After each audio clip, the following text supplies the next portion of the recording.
Hey, good evening, everyone. Thank you for joining us on the Thursday Night Hockey Show. I'm Dave Valente.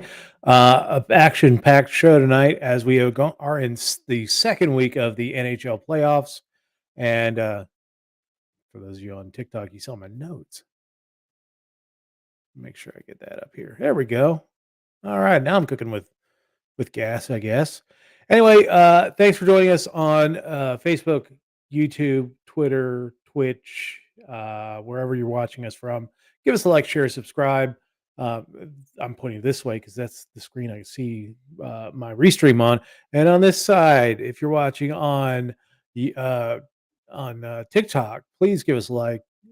Tap the screen to give us some love. All it does is boost the algorithms that bring more people into watching the show, and it helps get people's eyes on the show. And I hope you like it. I hope you have comments. You can drop comments, whatever you want to drop. I'll be happy to discuss them during the show. But without further ado, let's get into the schedule tonight. In fact, I'm going to hide the chat display here for a minute. All right, so only 3 games tonight as we get through the, first round. We have not had a team eliminated yet, so, really the reason why we've gone from 4 games, we had 2 games last night, we had 3 games the night before, 3 games tonight. Tomorrow night, we'll have 4 games. It really comes down to arena availability this time of year, so if you don't have arena availability, you can't do too much, so, anyway, the games tonight are going to be the Lightning Elise at 7 p.m. We'll talk a little bit more about all of these games in a little bit, but Rangers will be in New Jersey to face the Devils, where they won 2 games earlier this playoffs, and then the Jets will be fighting for their playoff lives against the Golden Knights in Vegas at 10 p.m. So, good night of hockey ahead. 2 early games and 1 late game. I'll carry you to about 1 a.m. I've been watching almost every night up until about 1 o'clock in the morning. Although tonight I might turn in a little bit early because I'm going to be on the radio tomorrow morning. But anyway, good night of hockey. So um, let's get into some news for the NHL. We've kind of skipped that the last couple of weeks because we've really been focusing on the playoffs. But life in the NHL goes on, even if it isn't playoff related. Um, there's been a deal reached in Calgary between the Calgary government, the Alberta government, and the Calgary Sports and Entertainment Group to build a replacement of the Saddle Dome. The Saddle Dome is a 40-year-old building, which doesn't sound old. I'm 49. Please don't tell me that 40 is way too old. But yeah, they're replacing the building. The building was built originally for both the Calgary Stampede and the 1988 Winter Olympics, and it has, I guess, since lived its usefulness. No word on whether it's going to be the shape of a saddle again. I like that about the building. It was unique looking. Um, ESPN did a deep dive on complaints about officiating this playoffs. There have been some very controversial calls, including one. We'll talk about some discipline here. Kale McCarr is suspended for what was suspended for last night's game against the Kraken, which the Avs lost, and the reason why he was suspended was a late check on Jared McCann, the leading scorer for the Kraken. Really, I mean, just a pointless check into the boards. Knocked McCann out of that game, and he was knocked out of last night's game as well. No word on whether he's going to return. Um, but McCarr got a 1 game suspension for it. The referees actually called originally a 5-minute penalty for it. I would not have had a problem if they maintained the 5-minute penalty because it was rather egregious hit. Um, with no puck or anything like that. It was just a pointless hit along the boards, injured the player. Um, they actually reviewed the penalty and dropped it down to a 2-minute minor, but then the NHL reviewed it, called McCarr for a hearing, and he got 1 game suspension in the playoffs. So but there have been other incidents. Marcus Foligno himself has just kind of a legion of incidents this playoffs that he has had complaints over. There's been other calls in that Minnesota Dallas series that really are kind of baffling. And in some other series where the referees have kind of taken a central focus away from the game. ESPN did a deep dive on why it's perceived as at least perceived as a problem with the officiating. The officiating, I mean, they're younger officials. They have massive turnover when it comes to officiating. The last few years, some of the big household names like O'Halloran and Massenhoven, Dave Jackson, all have retired. Even though, for the most part, they work in Toronto in the war room and things like that, or the Situation Room. But we'll get to a funny story about the Situation Room. Um, but people don't trust the judgment of young officials, not until they make a name for themselves.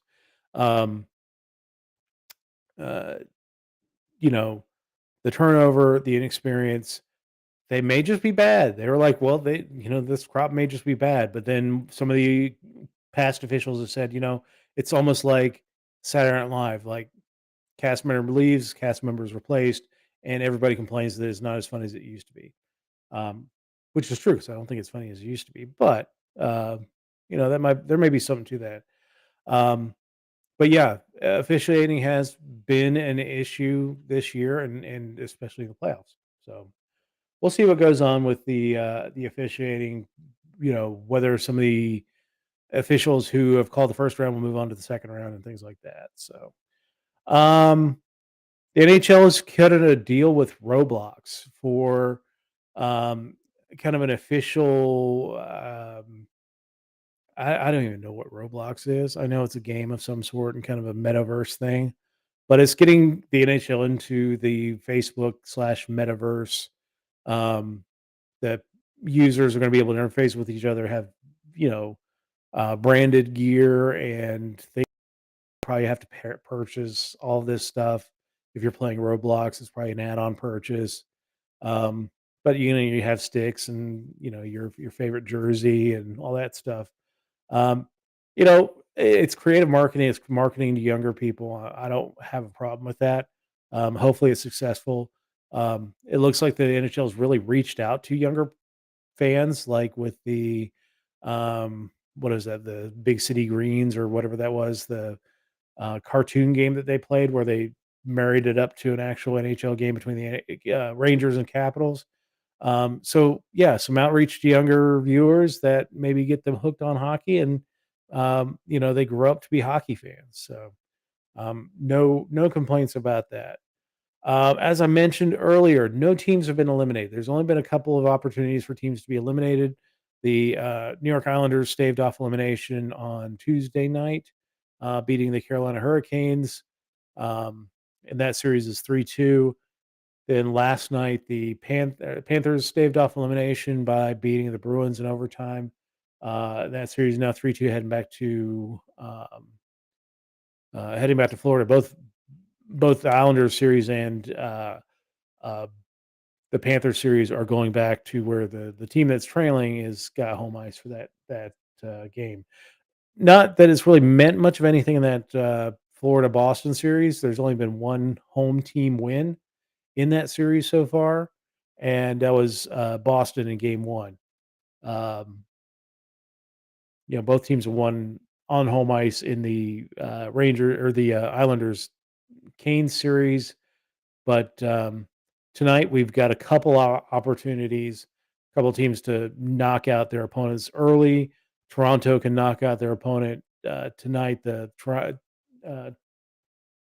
Tampa Bay Lightning, they're up 3-1 in that series. And then the Vegas Golden Knights have a chance to knock out the Jets 4 games to 1. If they can win tonight in Vegas, they got it at home ice. Actually, both the Leafs and the Vegas Golden Knights have home ice in their elimination games.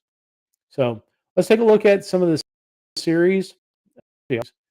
Um, let's take a look at tonight's game. This is the Leafs versus the Lightning. So this series is now 3-1.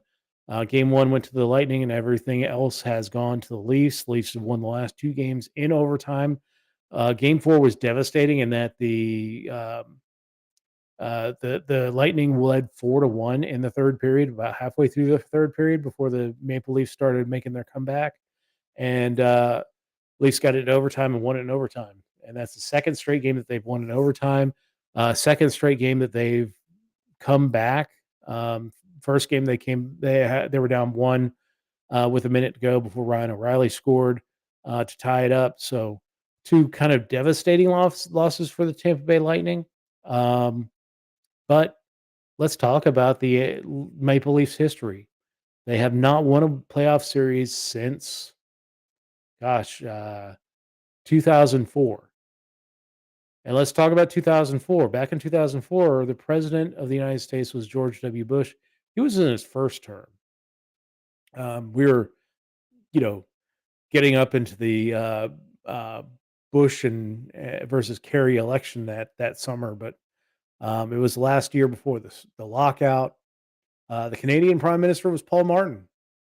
Um, it's been a long time. And the Maple Leafs have lost several game sevens over this time.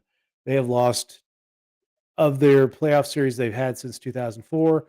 Every elimination game, which amounts to 10 elimination games, including the year when they played the Montreal Canadiens, where they lost three straight to lose that series in game seven.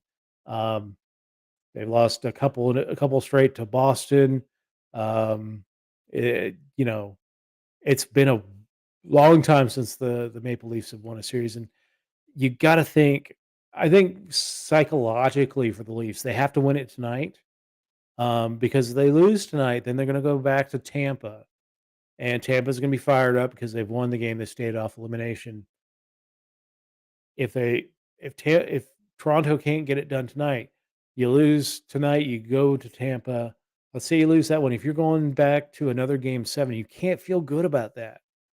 There's no feeling good about going into a game 7 in the, first round of the Stanley Cup playoffs if you're Toronto, because they've lost several game 7s over the last, decade and a half, so, almost 2 decades, 19 years since they've won a playoff series. So, um, now a lot of those years they didn't make the playoffs. They had an abysmal team after they lost that, um conference semifinals in 2004 until they started bringing in guys like Marner and Matthews and those type of folks into the lineup to rebuild the franchise. But ever since those guys have gotten there, they just have had zero first round playoff success. Let's see. Let's go to the Bruins series. So we talked about the Bruins losing last night in overtime, 4-3. Um, The Florida Panthers were full value for that win. There are a couple of questionable goals that Linus Ullmark, including the game winner, let in. He was way out of position on a couple of goals, but um, every time the Bruins fought back and they were on home ice, fought back, they would tie the game. They tied the game 3 times. Um, Florida would, calmly push the play and get that leading goal. And um, You know, Boston had a moment right there at the very end where Brad Marchand streaking down the ice towards the end of the game and almost got the goal. Um, it was they had their chances. Boston had their chances to win it. My bud Dan Fishman put some money on Boston yesterday to win the game. So that was a little sad. I was a little sad for Dan, but he'll live to bet another game. All right, Hurricanes, Islanders. So let's talk about this series. Um, the Hurricanes have led the series throughout. They were up 2 games to none. They lost game three, um, won game four, and they're up 3-1, having the chance to win the series in game five. But the Owls won 3-2, a very close game. Um, but Owls got it done. They forced the series back to the island tonight, or I'm sorry, Friday night, at UBS Center. And my question for this series, one burning question for this series, is that Will the Hurricanes have enough to make to win this series? They have just been decimated with injuries all year. Um, after losing to Teravainen, they did, win 5-2. So I think they've got enough to get the, game 4, win the 4th game of this series. I think they do have enough, but the problem is once you get past this series, do you have enough to go any deeper? They should be playing the winner of the New Jersey versus Rangers series. Um, I think whoever comes out of that series is going to have an advantage over the Carolina Hurricanes. Even though the Canes won the Metropolitan Division, I just don't think that they have the horses to run with unless whoever comes out of the New Jersey Ranger series gets severely messed up in a 7-game series. I don't think the Islanders have enough horses, or the Hurricanes have enough horses. I would actually think the Islanders fare a better fate if they can get past this series. I just think the Hurricanes have that a little bit more scoring than the Islanders, but we'll see. With the Islanders, the great equalizer for them is always Ilya Sorokin. He's a phenomenal goalie. So let's go to that Devils Rangers series. So that series is now tied 2-2. When we talked last time, we were like the Rangers just ran past the Devils. It looked like the Devils were, or the Rangers were who we thought they were, the all-star team, 2 straight 5-1 victories. The Devils looked inexperienced. The only guy that really kind of had his stuff together was Jack Hughes. And even watching the last 2 games where they've won, it still feels like a very much a man against, well, 2 men against the Rangers. It's Jack Hughes and now Akira Schmid, the backup goaltender for the Devils, who replaced Vitek Vanacek after 2 subpar outings. Um, Schmid, you know, has limited the Rangers to 2 goals in 2 games after Vanacek limited them, and I wouldn't say limited, allowed 5 goals in each game, so 10 goals in those first 2 games of the series. The burning question I have here is it's obvious, is can Akira Schmid continue to stymie the Rangers? Let's say Devils take care of business on home ice, and let's say the Rangers only get a goal or 2. Is Schmid in their head? Can he beat the all-star team that is the New York Rangers? Um, I would be surprised. I picked the Rangers at the start of the series and at the beginning of the season, even before they got Tarasenko and Kane. I expected I was thinking the Rangers were going to win the Stanley Cup. So I don't know. There is some doubt. Now, that being said, this entire series, I thought the Rangers have dominated 5-on-5. I thought that they played really well.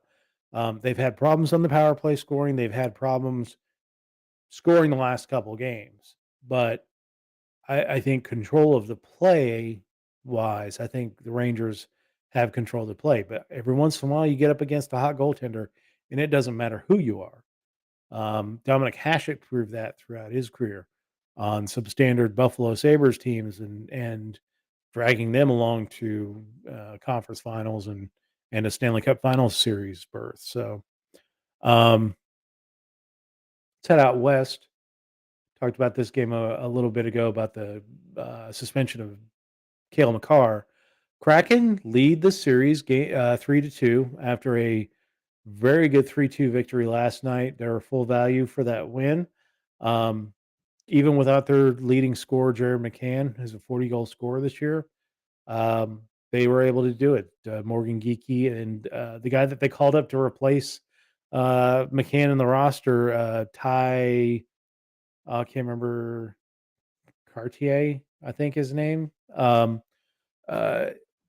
his NHL debut, he scored a goal. So and it was a beauty goal. I was pretty impressed. But the question here, the burning question for this series is, can the Kraken close it out? And for me, I think, yeah, you've beaten Colorado twice in Denver. I wouldn't count on doing it a third time. I would say if you're going to win this series, Seattle, win it at home, do it in front of the home fans, reward your home fans, make them happy that you won the series, and uh, get it done and dusted so you can get ready to take on the winner of that Stars Wild series because that might go a little ways. The Stars may clean it up on Friday, but Kraken any rest they can get heading into that. Maybe they can get Jared McCann back. I don't know any word on whether McCann will play in Game 6 on Friday night, but yeah, the Kraken need to get Game 6, win the series, get some rest, and if that happens, we've got a brand new Stanley Cup champion guaranteed this year. Colorado's reign will be done after a single season.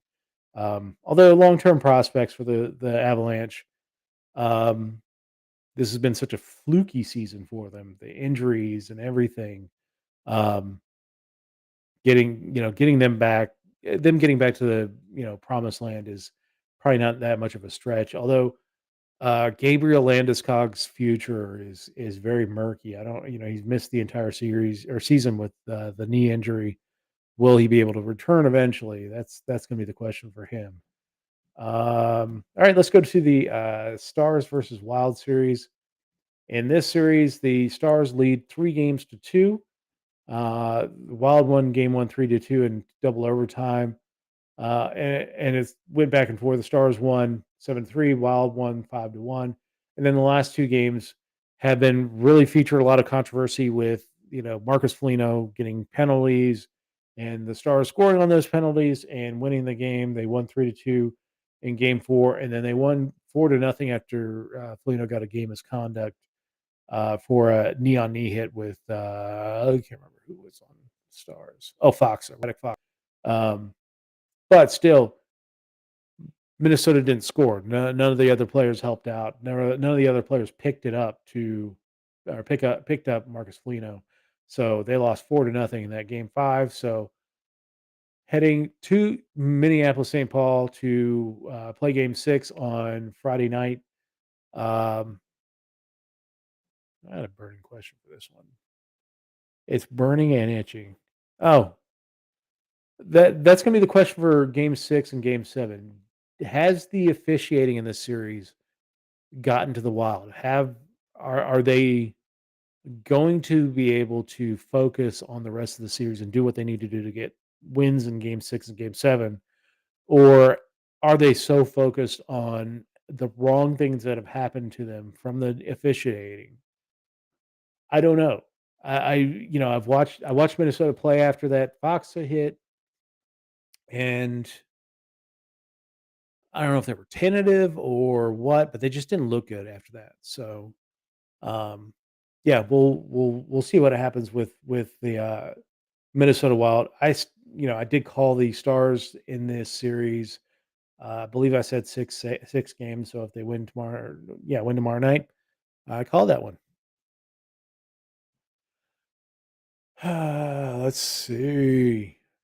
Next series is the Golden Knights versus the.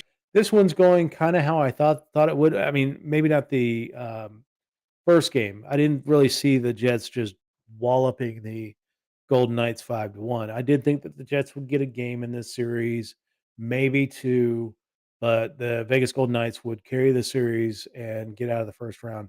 Vegas, Jack Eichel looked horrible in that first game. It was a -3. The entire team looked horrible. Jack Eichel has been full value. Um, I knew he had game goals in games 2 and 3, a couple goals in games 3 that they won in double overtime. I don't know if he scored in game 4, but I think he had assists in game 4. So, but Jack Eichel has played really well the last 3 games, and tonight at 10 p.m. they can close that game out in Vegas. Although if they don't do it tonight, I'm sure they can do it. I think it's Saturday in Winnipeg. All these series will be done by Monday, I believe, if even if they go 7. So, by the time we have our show next week, we'll be in round 2, talking about the round 2 matchups and all that. fun stuff. The burning question I have in oh, yeah, that was it, was, is Jack Eichel been as advertised? Absolutely, has been as advertised. Um, but the key to being a great player that I know Jack Eichel wants to be is not just doing it for round 1 series, but doing it for 3 or 4 series. That's what separates the good and the great, so, and then the final series that we have to talk about is the LA Kings and the Edmonton Oilers. It's been a very entertaining series. I've liked this series a lot. Um, Kings have really put it to the Oilers. Game one, they won 4-3 in overtime. Um, Coming back to tie the game late and then going into overtime, winning it about halfway through that first overtime period. Game two, the Oilers won. So they got that split at home. Went to LA. Kings got the game three win overtime. Controversial goal. Was it tipped by the stick? After it was tipped with the stick, did it hit the opposing player? The referees ruled that it was a good goal, so nothing to worry about there. But um, the Edmonton Oilers have rallied in game four to get an overtime victory, and then won game five fairly handily 6-3. So there was a long layoff. The game five was on Tuesday, and they're not playing until Saturday. So there's a long layoff here, which I think will help the Oiler or will help the um, LA Kings kind of get that bad taste out of the last two games out of their mouth, reset a little bit, get rested up, and get ready to play the Oilers. Now, I will say, and the burning question I had was, can the Oilers dispatch the pesky Kings? I think the Oilers need the extra rest heading into matchup with Vegas in the next round. So anytime they could get out of that, the earlier they can get out of the first round, the better. So winning Saturday will be key because that's a late series running there with that Tuesday to Saturday break. So Oilers for long term success will need that Game Six victory in LA. LA is a pesky team though. Can they get past them? Um, Looking forward to Game Six though. I kind of hate the long break that they've had here for the series because I think by far it's been the most entertaining. Even though I think Edmonton has been, like in that Rangers series, has been the far better team tactically, puck possession wise. LA's had its moments. LA's a good team. I just think measured up against one another, I think the Edmonton Oilers have a better overall roster than the LA Kings, and have played better overall in this series, and are full value for the 3-2 lead that they have in the series, and they should close it out in six, which I think is what I call it as well. We'll look at those predictions when we get into the round two. I'll let you know how I did on my predictions um, that I posted to TikTok and YouTube. So if you haven't seen my predictions, go there and check out those shorts and let me know what you think. So anyway, I think that's it for the week. As the playoffs go along, the shows are going to get shorter and shorter. I think I'm going to have Dan Fishman on next week, and perhaps his brother, talking about the playoff betting and all that fun stuff. So I think that'll be a heck of a show. May run a little bit longer than this one, but really, as the playoff series dwindle and the number of teams to talk about dwindle, I'll have less and less to talk about. So we'll keep these shows relatively short. Playoffs are starting right now. It is I believe the Leafs game is starting right now at 7 o'clock. Yeah, Lightning and Leafs is starting at 7 o'clock. Can Toronto get over the hump? Go check it out. Enjoy the night of hockey, and we will talk to everyone next week. If you're on TikTok and YouTube, you'll see my shorts every night talking about the winners and losers of that night's hockey. So I'll talk to you all later tonight with those results. Have a great one, everyone.